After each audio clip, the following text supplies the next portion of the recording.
Founderology. My name is Kathleen Wood, and I'm the founder of Kathleen Wood Partners, an award-winning growth strategy where we work with founder-led businesses to propel them to new levels of success. I am also the founder of the Founderology Growth Summit, an amazing event where we bring together visionary restaurant founders to share, connect, and gain insights on how to accelerate their growth. And if you're not familiar with me by now, please know that you're getting to know me through these episodes as I have the amazing opportunity to chat with game changers, innovators, and founders who are truly shaping the future of our industry. And today, I am very excited to welcome Daniella Senior, the CEO and founder of the Colada Shop and her award-winning restaurants in the Washington, D.C. area. You know, Daniella, I have to tell you, I've been a big fan of yours for a long time, and what you're doing with the Colada Shop, Bresca, Serenata, and Zumo is just amazing. Congratulations on all of your success. Thank you so much, and so excited to be here today with you. It's going to be an exciting chat. Yep, we are definitely going to have a great conversation, Daniella. And you know, Daniella, the first time I met you, one of the things that I was most inspired by and motivated by was your origin story. And I just feel like everyone should get the chance to hear that because it really does trace your roots back to entrepreneurship, all the way back to when you're a child and brings it through to all the success you're having today. So could you share with our listeners your origin story of how you got started and how that has manifested into the Colada Shop and your other restaurants? Yeah, absolutely. So I got started pretty early. I was 13 years old when I started my first business. My first, let's call it official business, because realistically, I think my first memory of a business was really like when I was in second grade. So by the time this came about, I asked my mom for $200, and she's like, "Oh Lord, what now?" Right? Right. Because I feel like the serial entrepreneur in me started at a very young age, and I'm like, I promise I will pay you back. I remember saying those words to her, and she's like, "Fine." And I ordered all these boxes. It was around Christmas time and order all these boxes, like small petit four boxes, and design my own logo and paint, and created a company called Bake Specially for You. And this was back home in the Dominican Republic. And I filled all these boxes with basically little petit fours. I did my own little brochure, rolled them up. I did around 120 of them and just started giving them out. Wow. And I also did a sticker. I must say that had my phone number. I was very into the marketing back then, Right. as well. And the next day the phone started ringing, and I somehow had started a business. And fast forward a year, I had 6 employees and have Wow. basically a full bakery operation out of my parents' house. And I don't know, they knew what was had been brought upon them, and I necessarily didn't know either. It was just going well, and the phone just kept ringing, and I would wake up at 4 in the morning and bake before going to school, go to school. I had an arrangement with school where like basically my special credits were actually my work, so I would get to leave early like half the week, to work on my business. So it was an adventure, and but I would say that it definitely gave me the foundation to build the businesses that I've built so far. Wow. That is, do you end up keeping your business all the way through high school then? I did. I kept it all the way through high school, saved up basically all the money that I made to actually go to culinary school. So that's how I ended up in New York at the CIA. So kept that business, I guess, yeah, almost 5 years. My parents still joke that once in a while they still like the landline still rings at the house, and they're like, "Oh, not quite." But Yeah, but I did. I kept it 5 years, which for a 13-year-old into 18 was, quite an accomplishment, I would say. oh my gosh, I would say that this amazing accomplishment to save all the money to go and be able to afford to, to pay for college at the CIA. I mean, that's a fantastic accomplishment. So how does that lead into you then starting the Colada shops?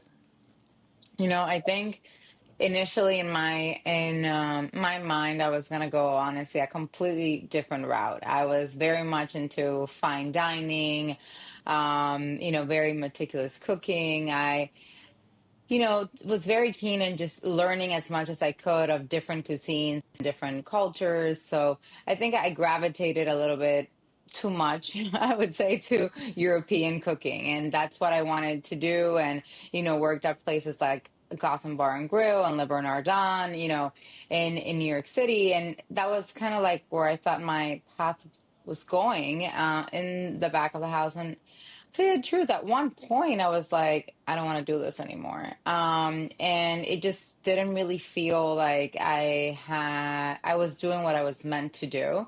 I felt like I had lost connection with people, which is kind of what brought me into this business to begin with. Um, and, I then took a step back, and decided to kind of go more towards the front of the house of the business and focus on beverage. So became a sommelier and, spirits expert, and was focusing on that, and then shifted a little bit gears within hospitality, my career. But within that too, then I started, I would say, reappreciating what I had grown up with, right? Um, To bring it back to the question, I think when I was growing up there and living there, it just didn't seem like everything that was external seemed more exciting, right? It seemed like, oh my God, it wasn't mundane, it wasn't day to day. And right. then after being and living here a while, I was like, oh my God, I grew up with amazing produce and amazing ingredients and a vibrancy that I was just missing here. Like I was like, what is going on? Where is my cafecito? Where is the music? Where is the place where I can just chill, and kind of transition? So, with that, Colada Shop was born. Was really truly to bring back the flavors, the colors, the music, of the Caribbean. Wow, that is amazing. I mean, Daniela, any part of your journey is extraordinary, right? Whether it's, having your own business all the way through high school, then working at some of the most well-respected restaurants in New York City, if not the world, in the back of the house, and then finding your journey to the front of the house, where you again attain excellence at that level. And then find yourself, I love that idea, find yourself reappreciating your roots of where you started, right? Yeah. And the Colada Shop in my mind is just it's beautiful. They're stunning Thank you. looking. And I like what you do at the Colada Shop with the 4 C's, because that's kind of the crux of it. So can you just kind of explain that? I always remember the 4 C's because I'm like, this is Yeah. just I, genius. I love that you do. So for us, our 4 C's are like our 4 pillars, and it's our coffee, our cooking, our cocktails, and then Cubanism. And Cubanism, really talks about the hospitality piece, of our business, about welcoming everyone into your own home, and that's really what we try our very best to make sure that our team embraces, right?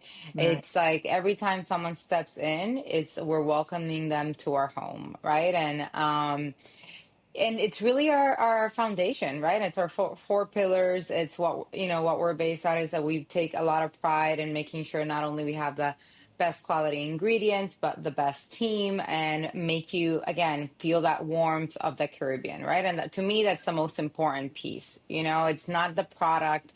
It's really ultimately the experience, that we bring to the table, that I take a lot of pride in.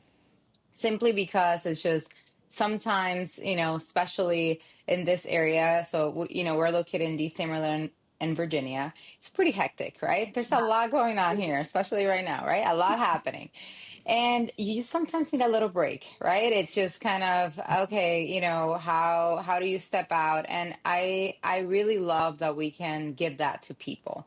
And when I hear, and I actually overheard this on Friday, at one of our locations, it's like, oh my God, this is like 2 blocks from my office, and I don't even feel like I'm in DC. And I'm like, I Oh, literally went back to the table. I'm like, thank you. Like, I'm like, amazing. Cause like sometimes as a founder, right, you have these ideas in your mind, and you have these things that you put together, and some of them, and hopefully most of it, translates, right? And sometimes some doesn't.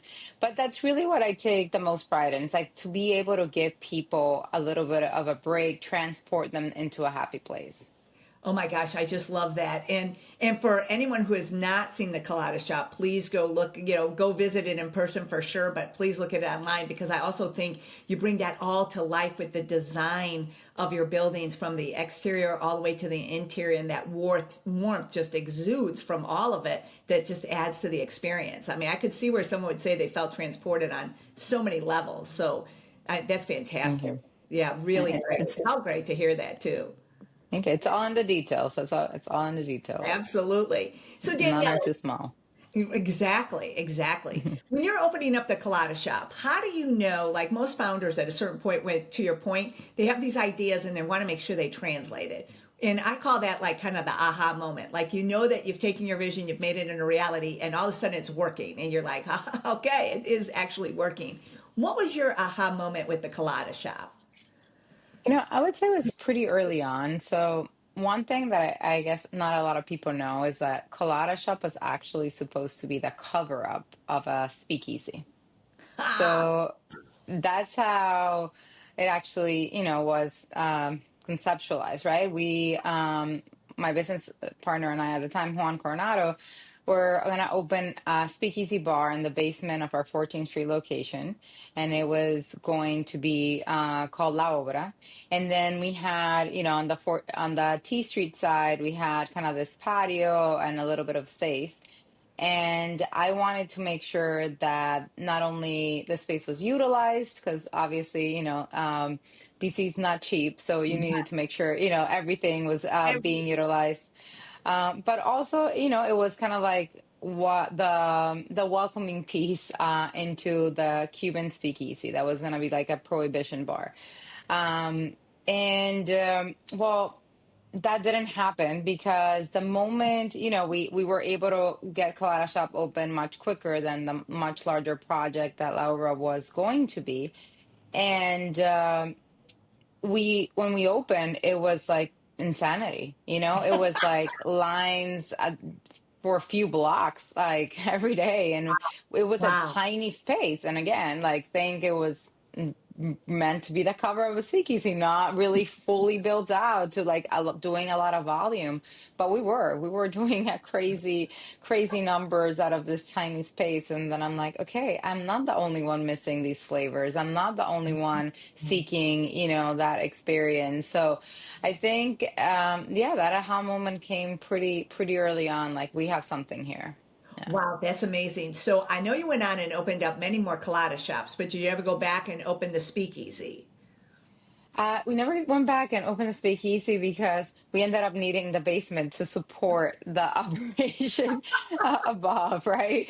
So, Oh, that's a but great, I would say never say never. right, right. I am a serial entrepreneur after all. So, even though I'm pretty put right now with the concept, not doing a ton more these days, because the focus is really truly to expand the brand.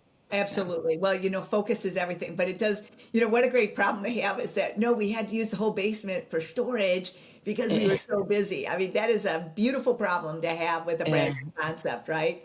You know, Yeah. as you think about everything that you've accomplished, and especially where your focus is with the Colada Shop right now, has there been like a bold or unconventional decision that you made that just ended up being a game changer for you and what you're trying to, and your vision and continuing to grow the Colada Shop right now? I would say that actually, COVID was a very telling time for us, and took a lot of risks during COVID that I'd say definitely paid off, right? Like, so most of our rapid expansion happened in the middle of the pandemic, right? So, which, as many people were like, no, or either closing or just staying shut. We never closed the location. I was pretty keen and like making sure that we kept our team that I felt was our heart and soul and had already worked so hard to get into place. And so, our second location, the Wharf, opened Oh, in July of 2020. And then that was, we had four, yeah, four other openings like during COVID. So Wow. we became the neighborhood spot, neighborhood bar, and as you mentioned, we have a lot of windows and open space. Our design definitely played a big role in how successful we were able to be during COVID, but also that same, we were able to translate that same feeling that I just discussed. Like people were like, their outing of the day was to basically go and walk up to our window to, grab coffee or a cocktail to go. And not well, only was it impactful, obviously, for us, but it was also impactful to landlords and other people watching. It's like, oh my God, like what's happening here? So, mid COVID, a lot of them started reaching out. And even though things were very uncertain, I'm like, now it's the time. So we made a lot of moves, during COVID. And that has definitely, I would say, was instrumental into like being able to kind of catapult our growth. Well, so Daniela, that kind of, from what I know, that seems very consistent with your passion and purpose as an entrepreneur too, right? Like to your point, at a time when a lot of people are stuck or they're frozen or they're hunkering down because they're just trying to hold on to what they have. You're one of the amazing success stories that said we're gonna take it. I kind of believe in this quote that John F. Kennedy said. Beware of a crisis because there's danger, but also be open to the opportunities and talk about taking Absolutely. advantage of the opportunities before you. But more than that, kind of staying true to your 4Cs again, where you're bringing a community together, where people are craving connection, and you are the conduit with the Colada Shop to make that happen. I mean, so powerful in terms of your legacy from that perspective, but also in terms of, really amplifying your commitment to the community on a continual basis. Yeah, I remember during like we would play like our music, like we shifted our speakers facing out. So like, as people, like you were kind of pretty loudly, honestly, but you would kind of hear it from the street and people, it made their moment. And I think that also stuck with them. And like Right. the loyalty that we got from that has been huge, um, and it's all to your point, like our whole business really, stems from community, right? It stems Right. from people and welcoming them in, and even in a challenging time. And I think where there's to your point, where there's crisis, there's opportunity. And I think it's sometimes you just have to kind of step back, and I don't know. I have to say that my family has always told me, like, they in Spanish they call me la rapidita, like the quick one, because like I do very well in crisis since I was very young, right? So it's just like when something happens, I'm like I think that's actually when I'm at my best, right? Like in crisis, I just get things done. It's just kind of my personality, and I think I saw that. I knew in my heart like we were gonna get through this, and we were gonna you know, people were going to go out again, right? And it was just like, okay, there's all these spaces now, and we want prime locations. Now it's the time. Totally. I mean, gee, just brilliant, brilliant. It is kind of that entrepreneurial spirit, though, to take the risk when everyone tells you that's not a great idea, and then you still do it because somewhere I think in entrepreneurial DNA, there's just an instinct to know, no, we're going because you have that belief in your business and in your concept at that point, right? Um, Yeah, and I trust my gut, very much, right? I am I always joke with my team, like my brain is split. Half of it is like super creative and just, and half of it is incredibly analytical. But that creative side always like it's to me like also like what feeling is it giving me? And if it's, I feel like every time I have not listened to it, I've regretted it, right? And I think it's important to kind of stay in tune with that. Absolutely, absolutely. On this podcast, we've heard that time and time again from founders. Is they're like, we just had to trust our gut. We just had to trust our instinct because we did listen to everybody and we still went this way, or we still did this and it worked out. And they said that sometimes the biggest challenge is to kind of slow the other voices down to be tuned into what is coming up for them in their gut or their instinct. So I A think hundred percent. definitely a founder trait for sure. As you've been scaling, what have you seen some of the challenges? There's obviously a lot of challenges in the marketplace, but specifically for you in the markets that you're scaling in, have you found what are the challenges you found along the way and how have you kind of addressed them?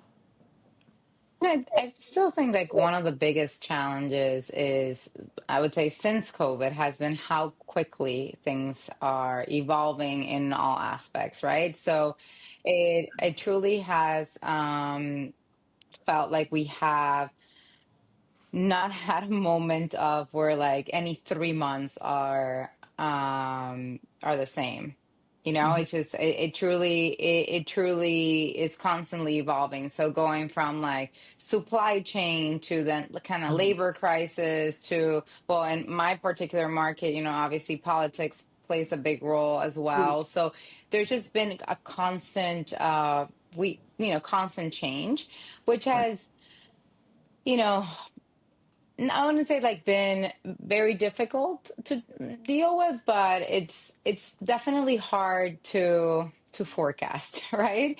That's what I would say. It's hard to really anticipate what's going to happen when you have so many external variables Right. that are ultimately affecting what's happening within your surroundings, right? So, you know, I you know I'll give you like the one this year, like, in DC, the layoffs was one that I didn't see coming, right? So then that has definitely shifted the behavior of this market. So it's it's okay. It's good. It's all good. Like I said, I do best on my toes, and really, my team has truly been fantastic in being able to evolve and constantly adapt, which truly for me is the secret to success, right? Right. I think when I get asked from entrepreneurs that are just starting their journey, and they're like, what's that one piece of advice? And to me, it's like, don't be stubborn, because we tend to be very stubborn by nature, like the entrepreneurs. And that doesn't mean don't, hush the voices. Yes, Right. I would say listen, you take what you think fits, but Yep. I to my point earlier, I think when you envision something, it's like this is how I want it to go, and some parts do and some parts don't. And when it doesn't, you have to be very quick to react and shift, right? And pivot. Yeah. And to me, that's like secret to success, right? It's like take your ego aside. If people are not walking in this direction, then find an alternate way, and that Right. just happened. I literally we just did that in one of our newest locations. We designed the store a little bit differently, and we thought people were gonna walk in a certain path, and it just wasn't happening. And I'm like, okay, let's change the furniture. Let's take this couch away. Let's put some high tops and let's change the flow. And it completely did. But you kind of have to not take things for granted if they're not working, right? You have to be constantly questioning everything. No, I love that. I love that, especially in today's marketplace. And Daniela, I don't know if everyone quite realizes, like the DMV, the DC marketplace, that it does change quickly, because of the concentration of, not only the government, but all of the, ancillary services that are around there, right? So Yeah. the fact that you're staying so agile with a very dynamic marketplace that is more concentrated than perhaps people realize is really quite an accomplishment as well, because that is it's definitely a fast moving dynamic space that you're in when you're in that DMV zone for sure. um, Yeah. when you think about it right now, you've got the Colada Shop, and I know that's where your central focus is. And then you have you've got a Michelin star, Bresca and Serenata and Zumo. I'm sure listeners are trying to figure out how do you kind of balance all that, or what's the team look like that takes care of all that? Yeah, so I would say that it's separate teams, and I Uh, think it's yeah. So it's separate teams, and they are, and I've kept them that way on purpose. To make sure that there's no misalignment, people don't get distracted, right? It's just. And also, I would say different skill sets, right? The different businesses, different demographics, different clientele. So it's hard to be able to kind of turn one on, turn one off. So but how do I do it? Incredible teams, right? Incredible teams that are helping me, keep these places going, and making them better. Truly, it's starting them is the easy part, right? It's just keeping them alive, making sure that they're better every day is a much harder task. No, I just love that. I love the idea of the separate teams and great teams in each concept. I mean, Yeah. I've seen a lot of people where they're like, well, you know what, we'll just move this person from here and this person from here because it's all hospitality. And I'm like, okay, I don't know if And that's don't the get me wrong, like, of course there are times that, they support each other, of course, right, right? It's they understand it's like under a family, but right. keeping them each in their lane and empowering them is truly important. No, so powerful. You know, you've talked about several traits of an entrepreneur and a founder, right? Don't be stubborn. Your trait to be fast, to be quick on the response. What do you think is one of the overlooked traits of founders that actually is a superpower for you? Oof. Overlooked traits. I being a woman right now, I would say it's a very much overlooked trait.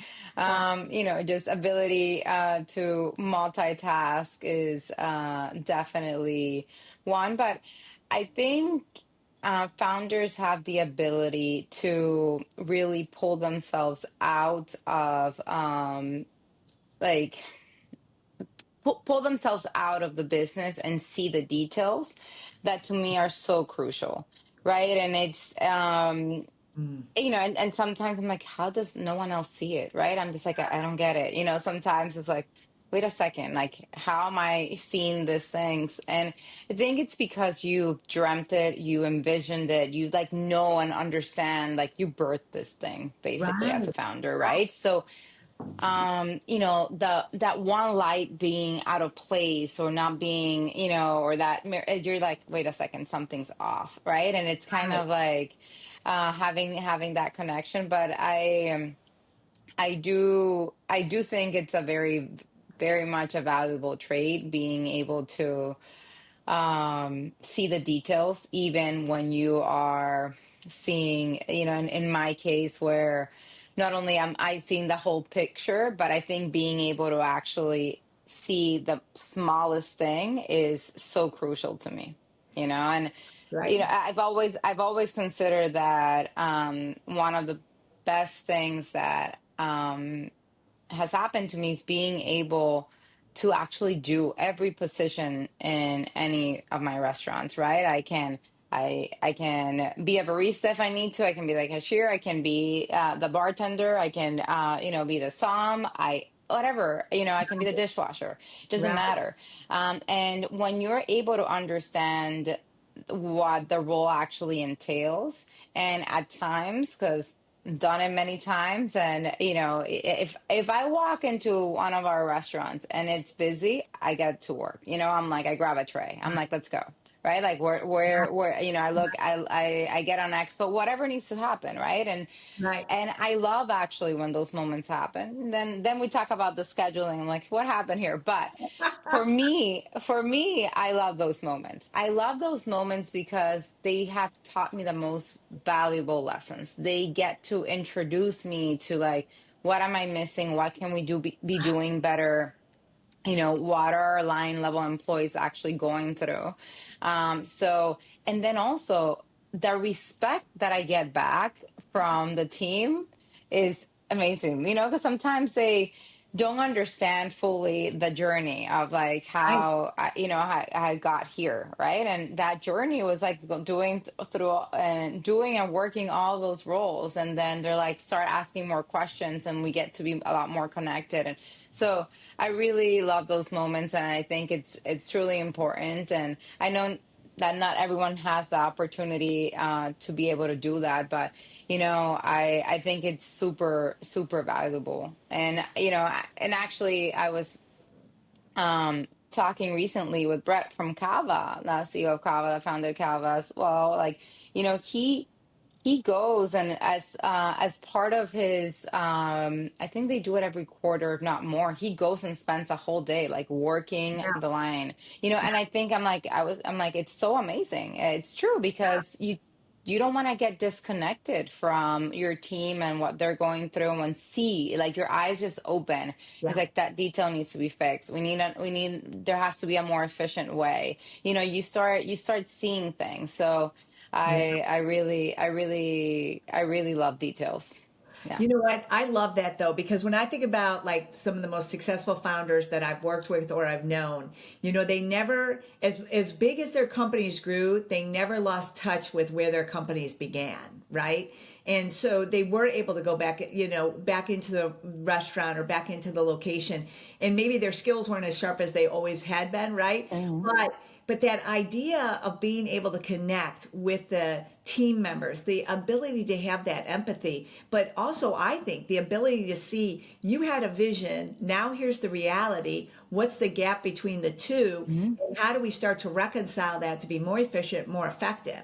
And sometimes Mhm. that takes the founder's eye going back in and really kind of recalibrating it to back to true north, right? And I really Yeah. think that when you think about yourself and you know the successful founders out there, they're still very much, they're not working in their business because they have nothing else to do. They're working in their business because it's purposeful, it's meaningful, and it adds value for their team members as well as for continuing to ensure that that vision stays their vision as they go. And I just, you know, I think about some of the concepts that we know out there, and you're like, man, somebody has lost touch with what's going on, because if they could just see what their team is going through right now, these are easy decisions to be made. But when you know, when you lose touch, you lose sight, and that's where your vision gets blurred. So I just love this attention to detail and keeping your vision. So powerful. You know, really, Mhm. really, I think that's a key. I hope everyone writes that down and takes that as a key lesson, because, you know, you just got to keep that.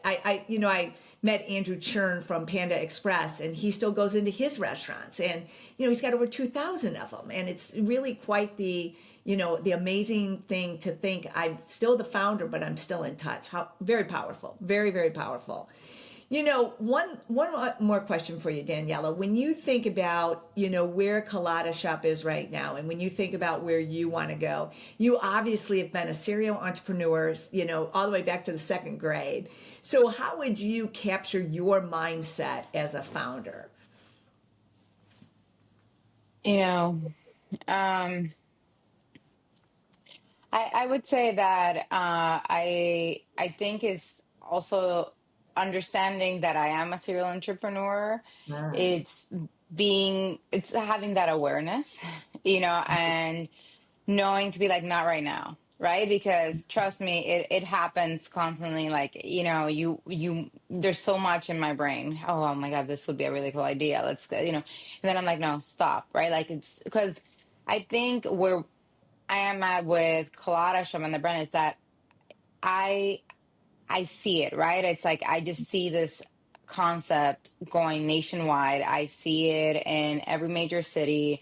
I see its growth, its potential.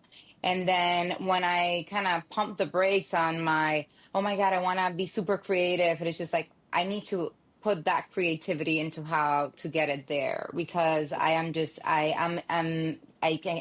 see it, right? So right. it's I'm not gonna say it's easy, right? It's not. But I do think that being focused is critical to success, right? Because you know you can be a jack of all trades, or you know, and master of none. And I think right now where I am in Colada's journey, I really think it requires my full attention to really propel it to Right. its next phase, you know. And then but I know that in my future there's more, right? I'll Right. say that. In my future there's more. There's so much more in my brain that I want to execute on, but right now I think it's so important to really give my full attention to Colada Shop and the team, you know.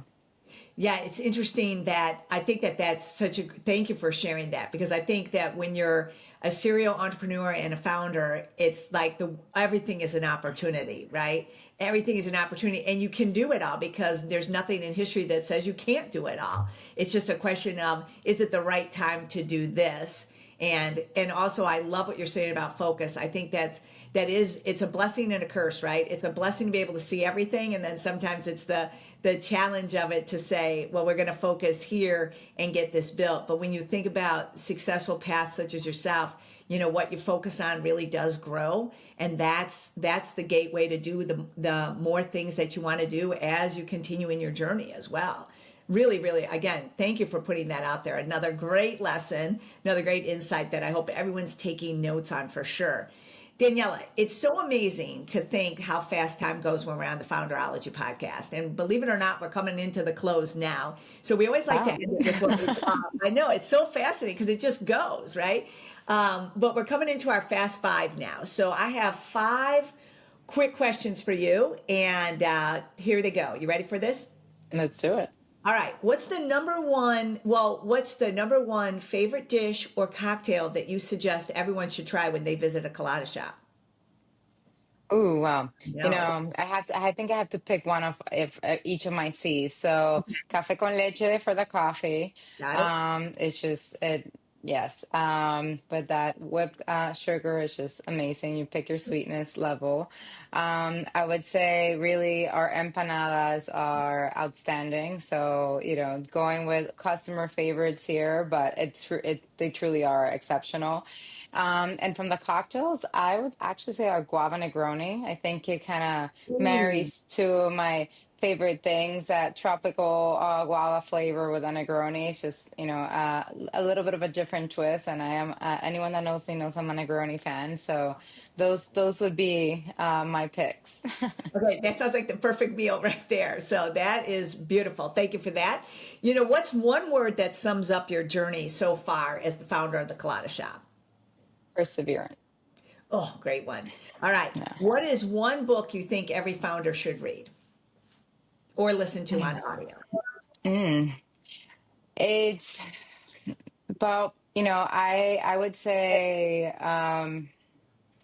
it really depends on your journey, but I do that's a tough one. Right? Ooh. I think I really enjoy podcasts though more than books when it comes Oh, to okay. I know. yes. Yes, Yes. I'm sure So you enjoy Founderology, the podcast. I So, do enjoy what it. other Yes, but how I build this as Oh, well. yeah, I read. I really love that one. It's just, I think you can take from each founder's story Oh, something that yeah. you're like, oh my God.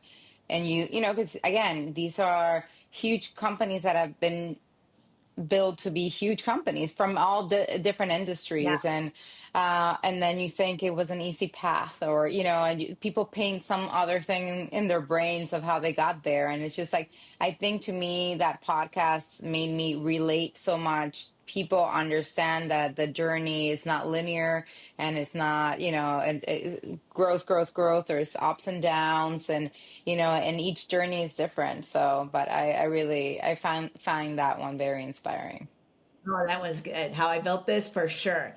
What is one, you kind of said it earlier, but I just want to give you another shot at this one. But what's one piece of advice you would share with founders who are listening right now? Don't be stubborn. Don't be stubborn. Just listen to your gut, listen to your guests, listen to your team. Yeah. Love it. And where can listeners go to find out more about you, Daniella, and the Colada Shop, Bresca, Serenata, and Zumo? Well, you can follow me at Daniela Senior in Instagram or LinkedIn, and also, coladashop.com or serenatadc.com, brescadc.com. Love it. Love it. Daniella, thank you so much for taking time from your schedule to join us today. It has been great. I know that our listeners are going to take so much from this discussion. I mean, the insights you've shared about, don't be stubborn. Also, your fan favorites over at the Colada Shop for sure. But also just your journey in and of itself, keeping true to your vision as you scale your business. So thank you so much for, sharing your time and your insights. I greatly appreciate that. And I just wish you continued success as you're going. And I cannot wait until I actually get to DC to enjoy and visit the Colada Shop myself. Yes, please let me know. I Thank you shall. so much for having me. It was amazing. It's fantastic. And for everyone who's listening, look, please continue to subscribe so you know when we're going to drop the next episode of Founderology, Built to Break Through. And until then, keep pushing those boundaries and keep breaking through. Thank you so much for joining us and have a great day.